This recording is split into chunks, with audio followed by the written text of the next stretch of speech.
It had everything a state funeral should have, except the crowds. As the funeral cortege wound its way into Harare's 60,000-seater national stadium, it was clear that many Zimbabweans had simply stayed away. Mugabe's widow Grace and his family were part of the proceedings, but have won the right to have a private burial. They're still bitter at the way Mugabe ended his days, ousted from running the country he'd founded. He was a sad man. Sad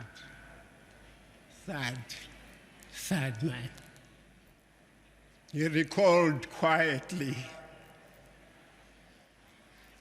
the journey that he had walked.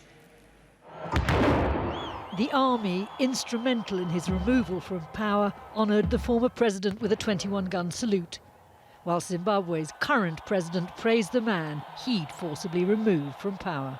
Today, Zimbabwe is mourning the demise of a great son of the soil, a visionary and champion of our empowerment.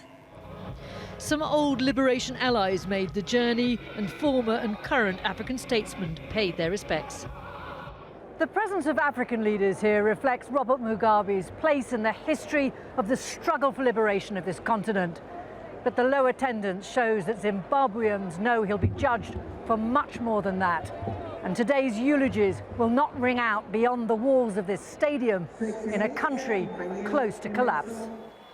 But in the stadium today, there was only praise. These women told me they now own land because of him. We're so grateful.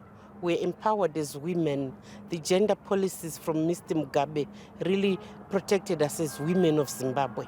He gave us land, women for land, businesses. So, hey, it's a great loss to us.